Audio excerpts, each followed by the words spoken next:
शनिवार व्रत कथा। अगर आप लोग शनिवार व्रत करते हैं तो ये कथा पूरा सुनिएगा, आधा मत सुन के छोड़ दीजिएगा, नहीं तो शनि भगवान क्रोधित हो जाते हैं। ऐसे में आप पूरा कथा सुनते हैं तो आपको मनचाहा मनोकामना पूरा होगा। चलिए कथा सुनाते हैं। एक समय की बात है, सभी नवग्रहों सूर्य, चंद्र, मंगल, बुध, बृहस्पति, शुक्र, शनि, राहु और केतु में विवाद छिड़ गया। विवाद का कारण था कि इनमें से सबसे बड़ा कौन है।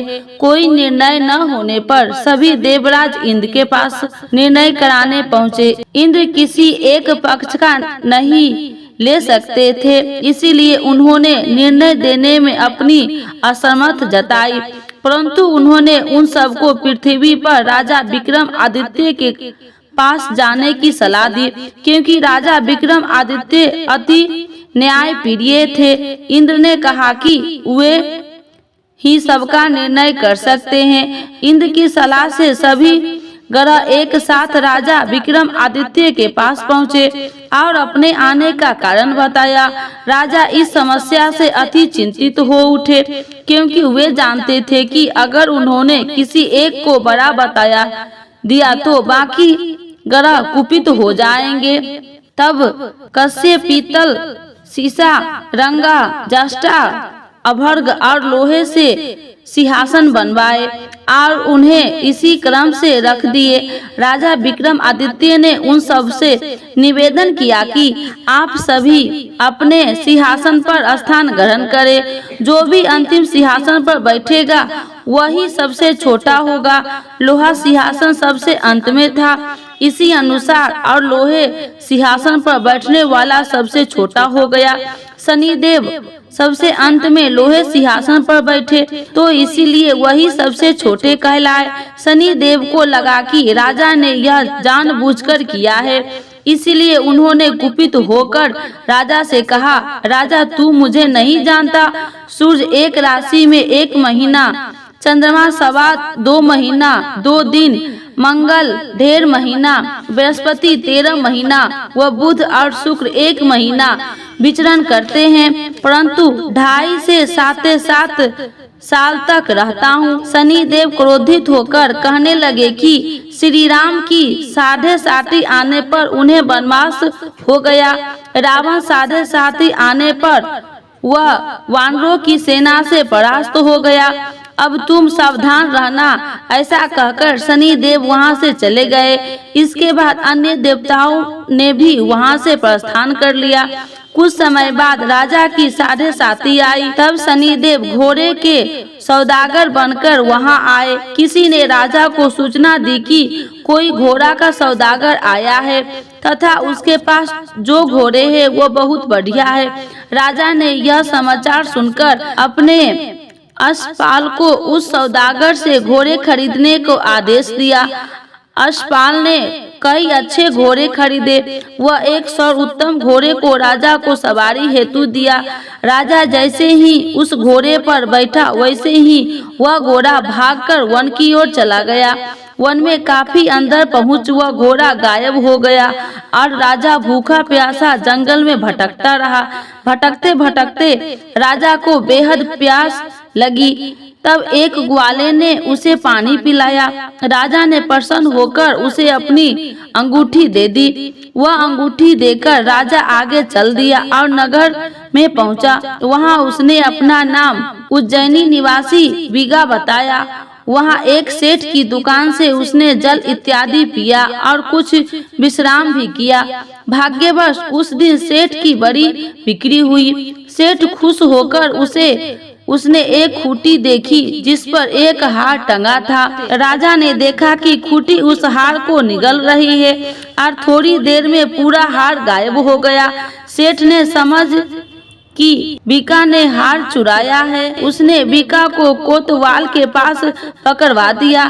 फिर राजा ने भी उसे चोर समझकर उसके हाथ और पैर कटवा दिए। वह चैरंगिया बन गया और नगर के बाहर फिकवा दिया। वहां से एक तेली निकल रहा था। उसे राजा पर दया आया और उसने बिका हुआ अपनी गाड़ी बैठा लिया। वह अपनी जीभ से बैलों को हाँकने लगा। उस काल राजा की शनि दशा समाप्त हो गई। वर्षा ऋतु आने पर राजा मल्हार गाने लगा।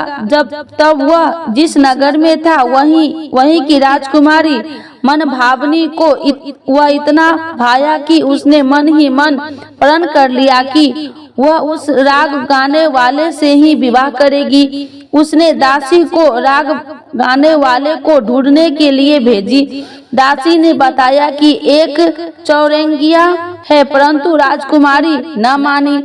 अगले ही दिन से राजकुमारी अनशन पर बैठ गई कि वह विवाह करेगी, तो उसे सबने बहुत समझाया, फिर भी जब वह नहीं मानी तो राजकुमारी के पिता उस तेली को बुलाया भेज दिया और विवाह की तैयारी करने को कहा। फिर उसका विवाह राजकुमारी से हो गया। एक दिन सोते हुए स्वप्न में शनि देव ने राजा के विक्रमादित्य से कहा, राजन, देखा तुमने मुझे छोटा बताकर कितना दुख झेला।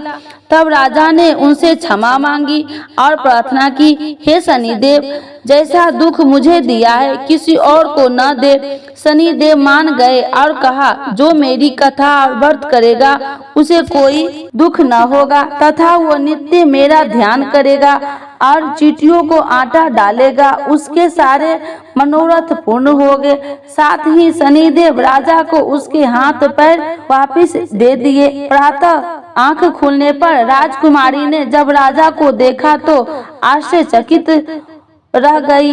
बीका ने उसे बताया कि वह उज्जैन का राजा विक्रमादित्य है। सभी अत्यंत प्रसन्न हुए। सेठ ने जब यह सुना तो पैरों पर गिरकर क्षमा मांगने लगे। राजा ने कहा कि वह मेरा शनिदेव का कोप था, इसमें किसी का कोई दोष नहीं। सेठ ने फिर भी निवेदन किया कि मुझे शांति तब ही मिलेगा जब आप मेरे घर चलकर भोजन करेंगे। सेठ ने अपने घर कई प्रकार के व्यंजन से राजा को सत्कार किया। साथ ही सबने देखा कि जो कुटीहार निगल गई थी वही उसे उगल रही थी। सेठ ने उनके मोहरे देकर राजा का धन्यवाद किया और अपनी कन्या श्री कनवरी से शादी करने का निवेदन किया।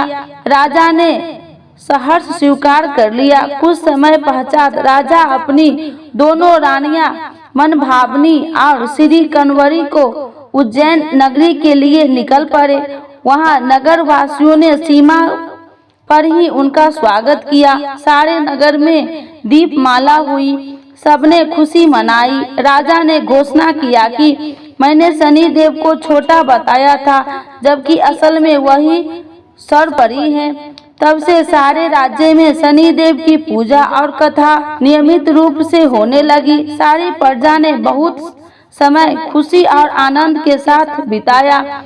जो कोई शनिदेव की इस कथा को सुनता है या पढ़ता है, उसके सारे दुख शनिदेव दूर करते हैं। बोलिए शनिदेव की जय। आरती श्री शनिदेव की। जय जय श्री शनिदेव भक्तन हितकारी, सूरज के पुत्र प्रभु छाया महतारी। जय जय श्री शनिदेव भक्तन हितकारी, सूरज के पुत्र प्रभु छाया महतारी। श्याम अंग वक्र दृष्टि चतुर्भुजाधारी, श्याम अंग वक्र दृष्टि चतुर्भुजाधारी। नीलांबर धार नाथ गज की असबारी, नीलांबर धार नाथ गज की असबारी। जय जय श्री शनिदेव भक्तन हितकारी, सूरज के पुत्र प्रभु छाया महतारी। कीट मुकुट शीस सहज दीपत है लीलारी, कीट मुकुट शीज सहज दीपत है लीलारी। मुक्तन की माल गले शोभत बलिहारी, मुक्तन की माल गले शोभत बलिहारी। जय जय श्री शनिदेव भक्तन हितकारी, सूरज के पुत्र प्रभु छाया महतारी। मोदक और मिष्ठान चढ़त पान सुपारी, मोदक और मिष्ठान चढ़ती पान सुपारी। लोहा तिल तेल उड़द मसीह अति प्यारी, लोहा तिल तेल उड़द मसीह अति प्यारी। जय जय श्री शनि देव भक्तन हितकारी, सूरज के पुत्र प्रभु छाया महतारी। देव धनुज ऋषि मुनि सुमरत नर नारी, देव धनुज ऋषि मुनि सुमरत नर नारी। विश्वनाथ धरत ध्यान हम है शरण तुम्हारी, विश्वनाथ धरत ध्यान हम है शरण तुम्हारी। जय जय श्री शनि देव भक्तन हितकारी, सूरज के पुत्र प्रभु छाया महतारी। शनि भगवान की जय, सूरज भगवान की जय, छाया माता की जय।